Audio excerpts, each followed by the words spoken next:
샬롬, 이동춘 목사입니다. 오늘도 여러분의 삶이 주님의 평안으로 가득하시길 기원하며 하나님의 말씀을 나누겠습니다. 오늘 주시는 말씀은 사무엘상 3장 1절로부터 9절의 말씀입니다. 이 말씀 중에 7절로부터 9절을 읽겠습니다. 사무엘이 아직 여호와를 알지 못하고 여호와의 말씀도 아직 그에게 나타나지 아니한 때라. 여호와께서 세 번째 사무엘을 부르시는지라. 그가 일어나 엘리에게로 가서 이르되 당신이 나를 부르셨기로 내가 여기 있나이다 하니 엘리가 여호와께서 이 아이를 부르신 줄 깨닫고 엘리가 사무엘에게 이르되 가서 누웠다가 그가 너를 부르시거든 내가 말하기를 여호와여 말씀하옵소서 주의 종이 듣겠나이다 하라 하니 이에 사무엘이 가서 자기 처소에 누우니라. 아멘. 사무엘상 3장 1절로부터 9절 말씀을 본문으로 하나님의 소리를 아는 법이라는 제목으로 말씀을 나누도록 하겠습니다. 본문이 담고 있는 것은 사무엘 선지자의 어린 시절에 있었던 사건으로 여호와께서 사무엘을 부르신 사건입니다. 사무엘은 부모의 서원에 의해 젖을 직후 하나님께 바쳐진 사람이었습니다. 아마 5살 전후로 된 일일 것입니다. 이렇게 이른 나이에 하나님의 목회자로 바쳐진 그가 아이 시절의 한 사건을 경험하게 되는데 소위 하나님의 부르심의 사건입니다. 사무엘이 어린 시절 부모님의 손에 이끌려 신학교에 입학했을 때 교장은 엘리 제사장이었습니다. 제사장의 역할은 백성들의 죄의 회개를 위한 제사와 삶의 감사를 위한 제사를 대신해서 담당하는 일입니다. 백성들 편에서 하나님께 나아가는 사람입니다. 선지자는 하나님의 편에서 백성들에게 나아가는 사람입니다. 엘리 당시에는 제사장이 영적 지도자의 역할을 감당하고 있었습니다. 바로 이 시절에 사무엘이 부모의 서원에 의해 하나님께 바쳐졌고 신앙과 신학 훈련을 받았습니다. 그러는 중에 오늘 본문의 사건을 만났습니다. 하나님이 어느 날 사무엘을 부르셨습니다. 비록 어린 나이였지만 나이와 상관없이 그를 부르셨습니다. 그런데 이 부르심의 소리를 처음에는 알아듣지 못했습니다. 어려서 그랬을 수도 있었겠지만 한 번도 경험하지 못한 일이었기 때문입니다. 스승인 엘리가 자신을 부르는 줄로 알았던 것입니다. 그러나 사무엘을 부르신 분은 하나님이셨습니다. 사무엘아, 사무엘아. 그러나 사무엘은 엘리가 부르는 줄 알고 얼른 일어나 엘리에게 달려갔던 것입니다. 네, 제사장님 부르셨습니까? 그러나 엘리는 자신이 부르지 않았기 때문에 당황했고 아니다. 너를 부르지 않았다며 사무엘을 돌려보냈습니다. 이러한 하나님의 부르심과 이 부르심에 반응하는 사무엘 그리고 엘리의 행위는 2차례나 더 반복되었습니다. 왜 이들은 3차례나 동일한 행동을 했을까요? 그럴 수밖에 없었던 이유를 성경은 친절하고도 흥미있게 설명합니다. 3장 7절입니다. 사무엘이 아직 여호와를 알지 못하고 여호와의 말씀도 아직 그에게 나타나지 아니한 때라. 사무엘이 하나님의 부르심을 얼른 알지 못했던 이유는 단 하나였습니다. 하나님의 소리를 경험하지 못했기 때문입니다. 이것은 하나님을 믿지 않았다는 뜻이 아니라 하나님의 소리를 경험하지 못했다는 뜻입니다. 그렇기 때문에 하나님의 소리를 알고 있는 엘리는 3번에 걸친 사무엘의 동일한 행동을 보면서 얼른 눈치를 챈 것입니다. 하나님의 소리로구나. 그래서 얼른 사무엘에게 안내를 했습니다. 9절입니다. 엘리가 사무엘에게 이르되 가서 누웠다가 그가 너를 부르시거든 내가 말하기를 여호와여 말씀하옵소서 주의 종이 듣겠나이다 하라 하니 이에 사무엘이 가서 자기 처소에 누우니라. 이때 하나님의 4번째 부르심이 있었습니다. 그리고 엘리의 좋은 대로 말씀하옵소서 주의 종이 듣겠나이다 라고 반응하였던 것입니다.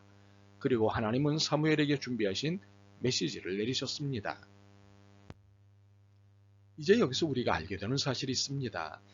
그리고 알아야 하는 사실이 있습니다. 하나님의 소리는 하나님의 소리를 경험하고 나서야 알아들을 수 있다는 사실입니다. 사실 우리 신앙인들은 하나님의 소리를 듣는 사람이고 들어야 하는 사람입니다. 그렇지만 하나님의 소리를 듣는다는 것이 눈앞의 물건을 보는 것처럼 쉽게 구분되고 알 수 있는 것이 아니라는데 어려움이 있습니다. 사무엘처럼 말입니다. 혹시 어린 나이에 사무엘이기에 그랬을 수도 있겠다 싶습니다. 그러나 나이 상관없이 우리 모두 이렇습니다. 하나님의 소리를 아는 데는 나이와 상관없습니다. 그 이유가 무엇일까요? 첫 번째는 하나님의 소리를 경험하지 못했기 때문입니다. 사실 이러한 사실은 너무도 자명합니다. 라면이 아무리 유명해도 먹어보지 못한 사람에게는 생소할 수밖에 없는 것과 마찬가지입니다.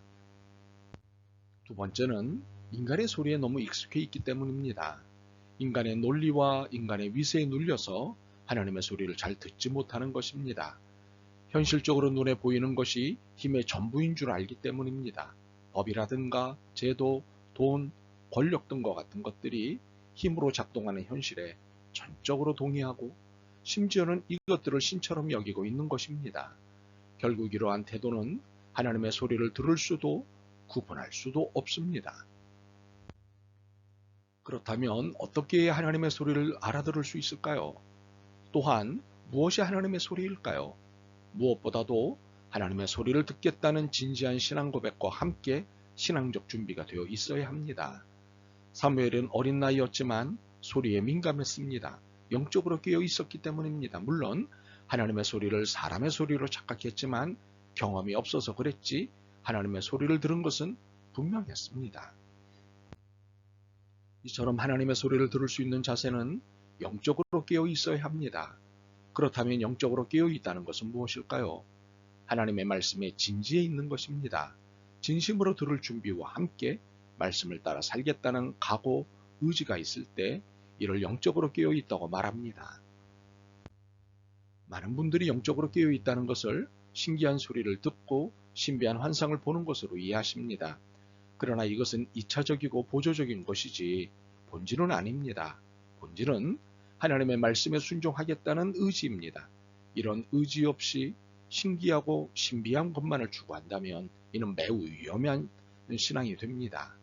이런 유형의 태도들을 소위 은사집회, 신유집회, 성령집회 등과 같은 이름이 붙여진 곳에서 부추기는 것을 볼 수 있습니다. 옳지 않은 일들입니다.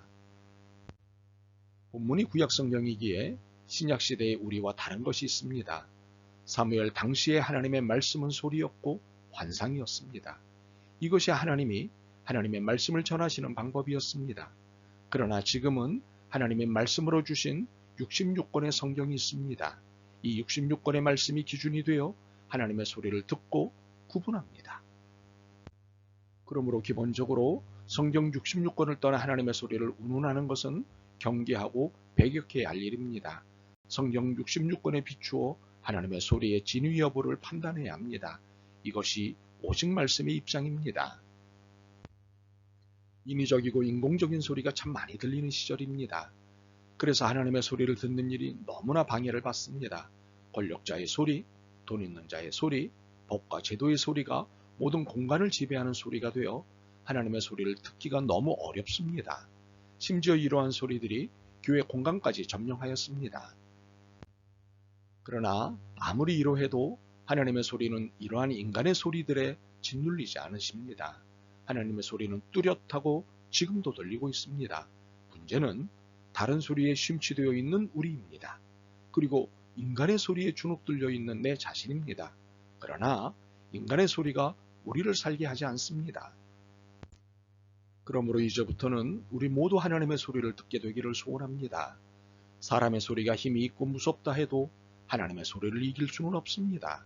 그러므로 성경 66권 안에서 말씀하시는 하나님의 소리에 민감하고 자연과 사건을 통해 말씀하시는 하나님의 소리에 겸손함을 보이는 우리이길 소망합니다. 아멘. 주님, 이제부터 사람의 소리가 아닌 하나님의 소리에 귀를 기울이겠습니다. 한계의 소리가 아닌 무한의 소리에 귀를 기울이겠습니다. 잘 듣게 하옵소서.